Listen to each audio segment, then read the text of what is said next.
Da, da, da, da, da.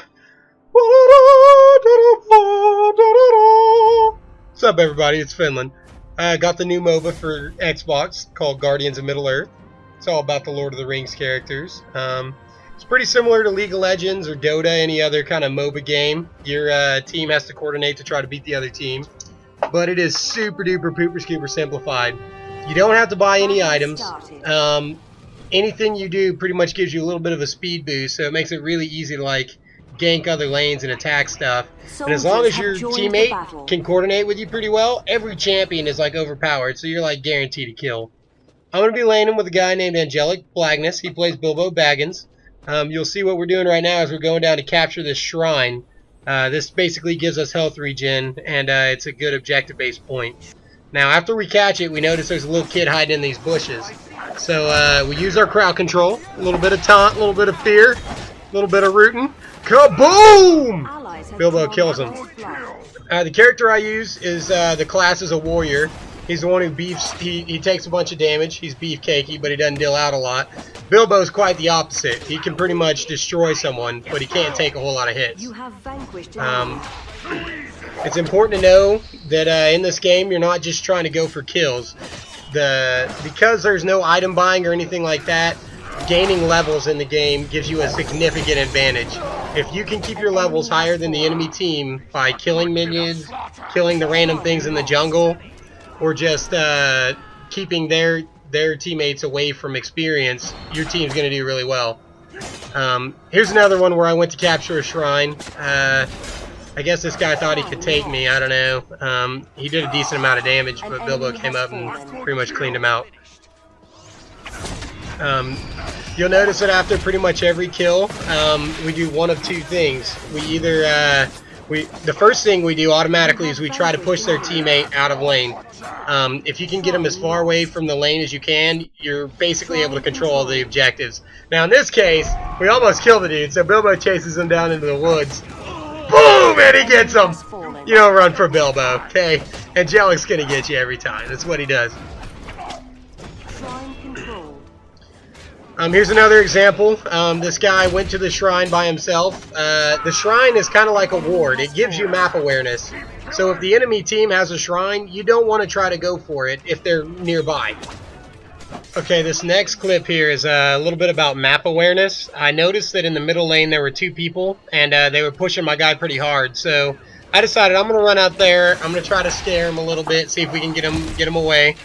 They were being so aggressive that we were just able to land a kill like right off the bat. I noticed that bottom lane still had two people in it, so I'm going back to my lane. And Angelic and I are sitting there, and we noticed that the guy that's like got 2 squares of health runs into the bush. He's like, "Bro, I want it, I want it." I'm like, "All right, man, let's get it." Another thing about my character, I could have used my X there and killed him, but kills don't really help me as much as they help Bilbo. He scales really well late when his experience is higher. So 9 times out of 10, you'll see me trying to give Bilbo to the kill. But there are occasions where, like that, I don't want him to get away, so I'll lay down the hurt.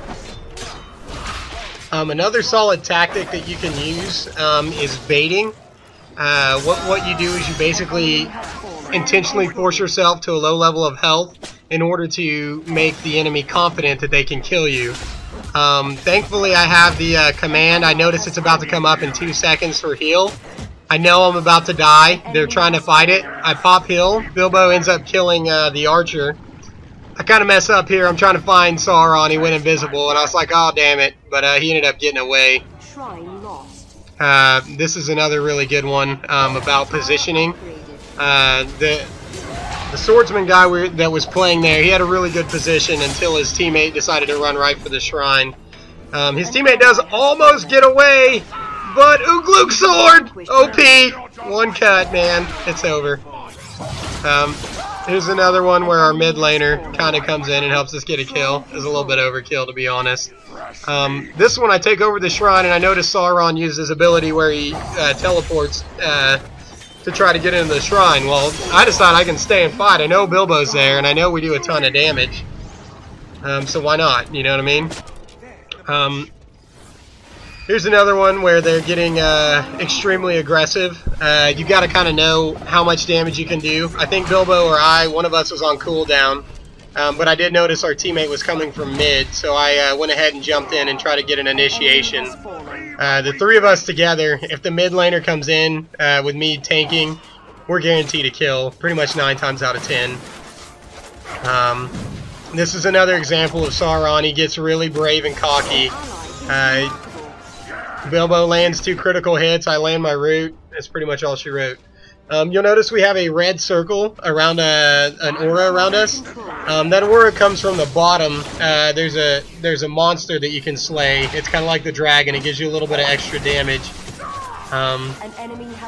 This is around late game. Once you hit about level 11, level 12, you're in late game. When you're in late game, you want to try to coordinate with your teammates to get kills and things like that. There's another one where I try to feed Gandalf another kill, get him to level up a little faster.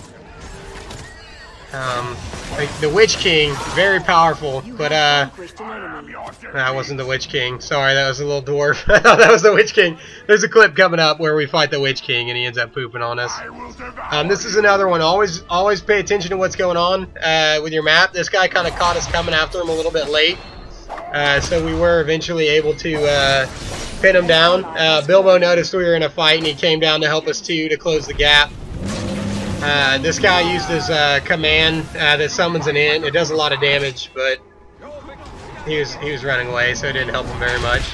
Here's that Witch King clip I was talking about. You'll notice there are 3 of us beating on this guy. Gandalf uses his ultimate, and I use my ultimate, and it took both of us, all 3 of us, to take him down. He's a defender. He's kind of similar to a warrior. I think he's a little bit more defensive. He can take a few more hits, whereas I can deal more damage but take a little less. In this one, Gandalf and I push this tower up to the barracks. The barracks is what summons their special units. If you take that down, you gain a really significant advantage in taking over their base. We end up getting a little greedy. We try to push it a little hard, but their teammates weren't able to coordinate well. They were focusing on Gandalf. I used my crowd control to force him away, and then baited him into chasing me down. The 3 of them, on top of their turret, weren't able to do enough damage, and I was able to regroup with my team. We end up getting, this guy ends up pushing further, so we go ahead and jump in and kill him. I don't know, his teammates and him probably weren't communicating very well. I think that's what ended up happening there. But anyway, try not to push if you don't know where the other team is. I don't know why I felt so confident about this one, but I did jump in there. The 3 of them were very afraid of me. I guess I'd been doing really well that game. I was using that intimidation kind of as a tool.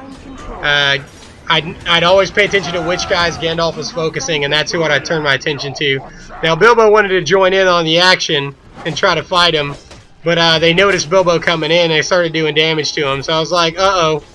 I grab an extra rank of fear and I start running to try to help Bilbo. I notice he's about to die, so I use my ult to try to push the Witch King away from him. Then I use my fear and just try to root him down. When he realizes Bilbo's gotten away, Bilbo comes back and just gets a kill. And then the archer on our team ends up killing the other guy. And then this kid, I don't know. That's another thing. If you notice your team is getting dominated, try not to go 1 versus 1, or 1 versus 3 in that case. As you can see, this is a good example of how much damage my character can do alone. If he's not inhibited, it takes time, but I can kill. This one is one of my absolute favorite clips. This is another example of spiked armor. It's a command you can learn. I pop it just then and there, and 2 people jump on me. They're doing damage, but it's reflecting that damage back to them. Now, I almost kill this guy. He books it, but he thinks he can kill me. Watch the troll. Boom! Oh, the troll totally drops a rock on his dome, and he's done-ski. And, of course, like any victory, you have to have some slow motion and a giant explosion! Victory.